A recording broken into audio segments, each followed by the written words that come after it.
Lima va a ser sede del 22º Congreso Peruano de Geología, del 4 al 6 de diciembre. Una organización, en realidad, encomiable, que reúne un conjunto de especialistas, investigadores, representantes tanto del sector privado, del sector público, pero para que nos cuente los detalles se encuentra Miriam Mamani, es la presidenta del 22º Congreso Peruano de Geología. Qué gusto saludarla, muy amable como siempre, muy gentil. Muchas gracias, buenos días con toda su audiencia y efectivamente ya todo está listo para empezar la próxima semana el 22º Congreso Peruano de Geología. ¿Cuál es la importancia de este certamen mirando un poco la situación que vivimos en el país? Porque es la base, la geología es como la línea base para el desarrollo de un país, porque la geología estudia las rocas, suelos, aguas, y sobre esa es que el ser humano se desarrolla. Por lo tanto, es importante. Sobre el territorio. Sobre el territorio, ¿no? Y sus recursos, ¿no? Minerales. Eso es lo importante. Entonces, este evento convoca a todas las autoridades, investigadores y comunidad en general que quiere enterarse de los últimos avances en las investigaciones relacionadas a rocas, suelos y aguas. ¿Tienen foros, paneles, exposiciones? Tenemos varios. Los 3 días se va a tener varias salas paralelas, una relacionada a temas de relevancia de la coyuntura.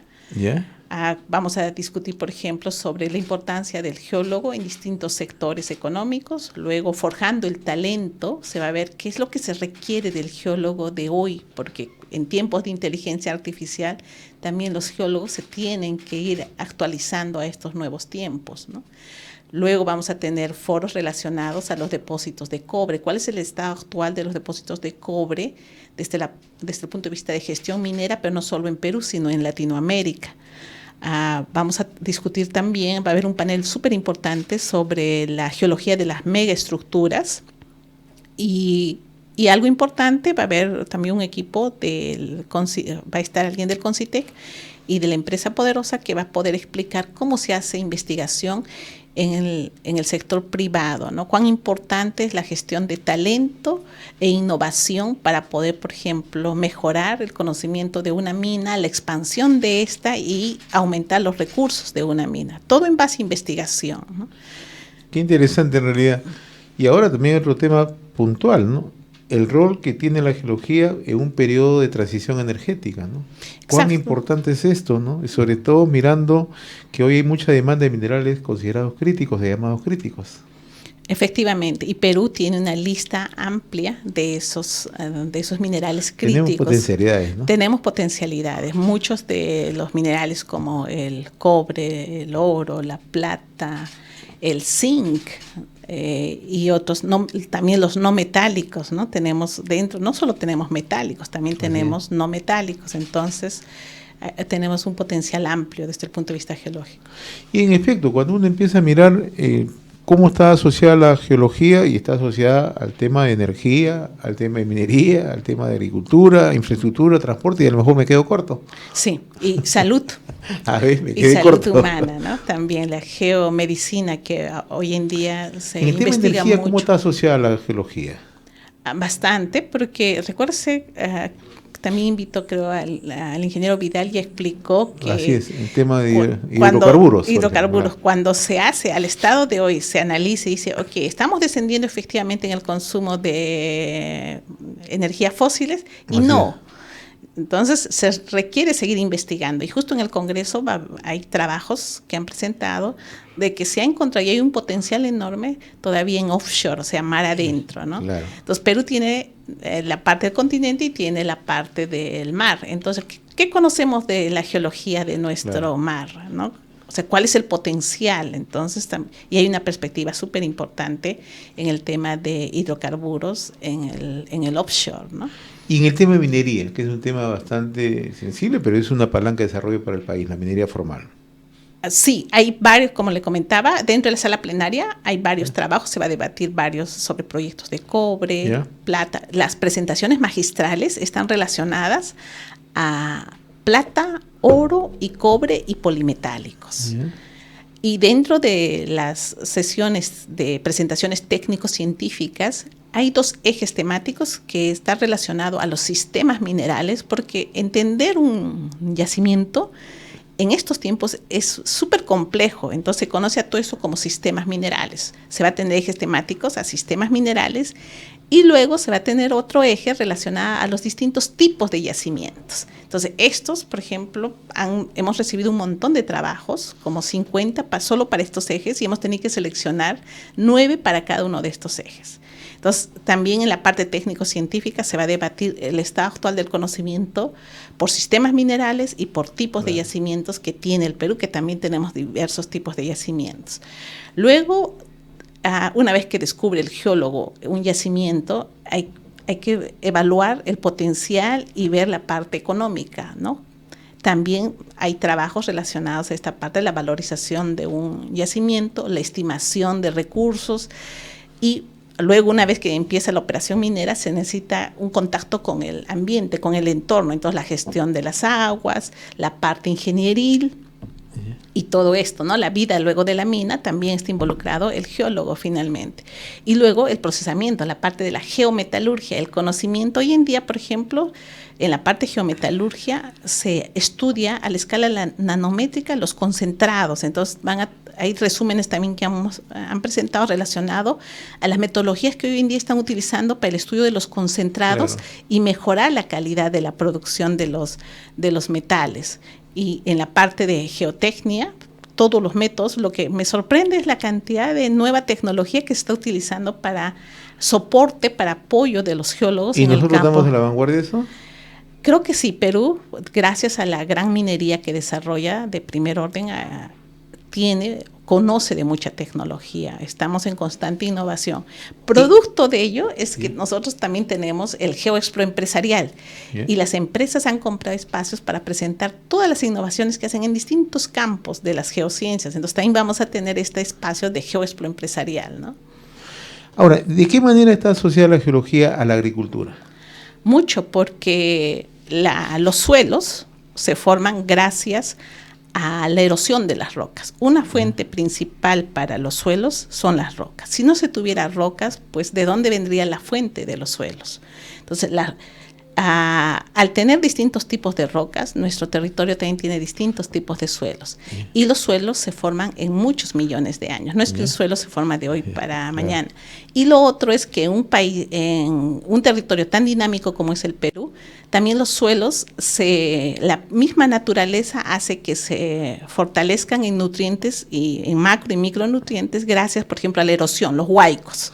Cada vez que hay huaicos a la ribera de los ríos, estos suelos se regeneran. O cuando hay inundaciones, obviamente son riesgos, pero también beneficia mucho para la refertilización natural, digámoslo, de los suelos, ¿no?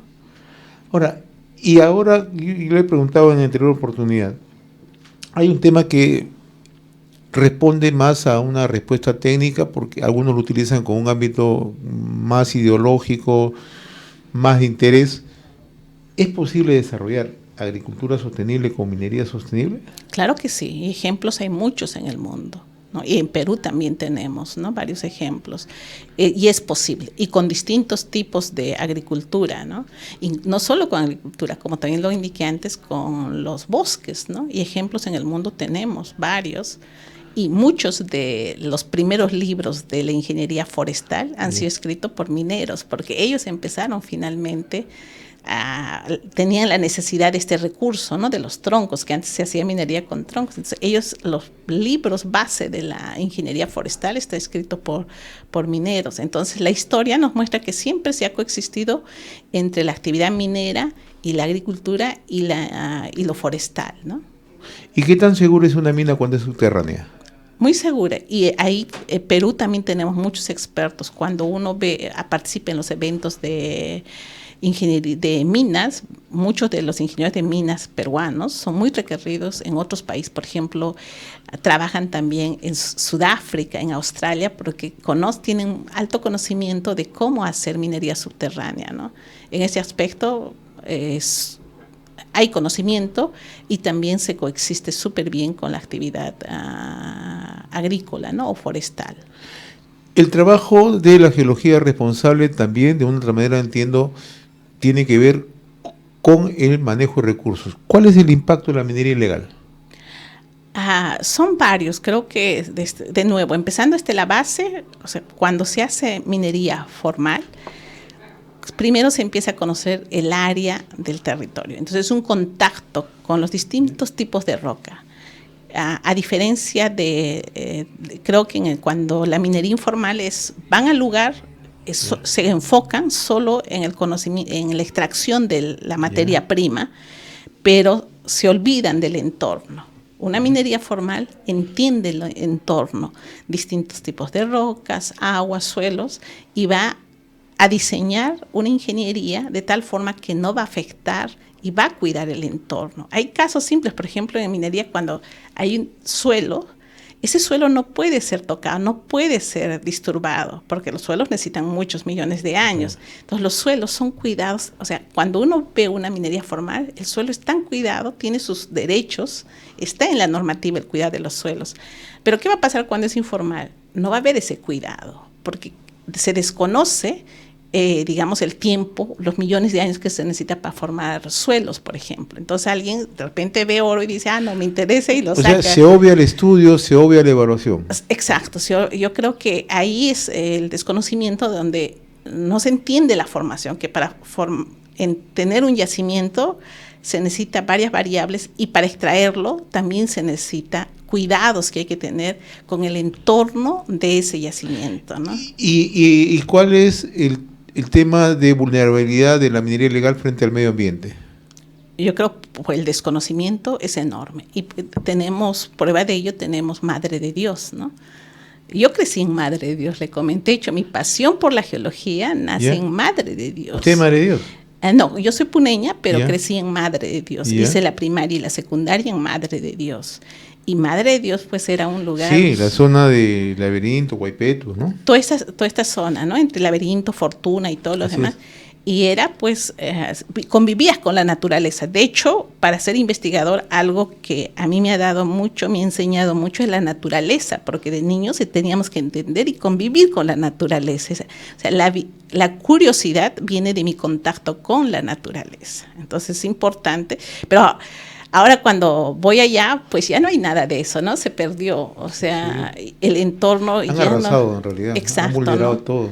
Entonces, se puede ver, por ejemplo, en esta actividad, como el desconocimiento y qué va a pasar con las siguientes generaciones. Y los suelos, y en la selva es mucho más grave, porque en la selva no tienes una fuente de los suelos próximo. La fuente de los suelos está muy lejos, está en la cordillera oriental. Entonces, que un granito de arena luego se altere y se convierta en suelo, toma millones de años. Entonces, en la selva... los suelos se forman a través de las hojas van cayendo y van formando el suelo, pero eso toma millones de años, no es mi generación ni su generación, en 100 años es que vamos a ver siquiera 1 centímetro de suelo. Entonces, es el conocimiento científico que ellos desconocen, ¿no? Y también yo creo que es porque al desconocer esta importancia de cuidar el entorno ambiental, es que sucede esto. O sea, esto que es importante hoy en día y que muchas universidades a nivel global colocan que hoy en día, ¿qué es lo que está pasando? ¿Cuál es el reto global? Es esta relación humano-naturaleza. La sostenibilidad es esto. Cómo el humano puede convivir bien con la naturaleza, ¿no? Y yo le agradezco, Miriam Momani, presidenta del 22º Congreso Peruano de Geología, haga la invitación para el 4 al 6 de diciembre de este congreso. Estamos, la próxima semana ya es el Congreso Peruano de Geología en su edición 22. Está todo ya organizado. El Centro de Convenciones de Lima del 4 al 6 de diciembre nos espera. Vamos a tener un programa súper nutrido. Tenemos inscritos más de 900 personas que van a acompañarnos. Todavía hay espacio, pero como les indicaba, vamos a tener hasta 6 salas paralelas, así que están cordialmente invitados y nos vemos en el 22º Congreso Peruano de Geología. Yo le agradezco la amabilidad por esta ilustrativa conversación, en realidad bastante ilustrativa. Muy amable.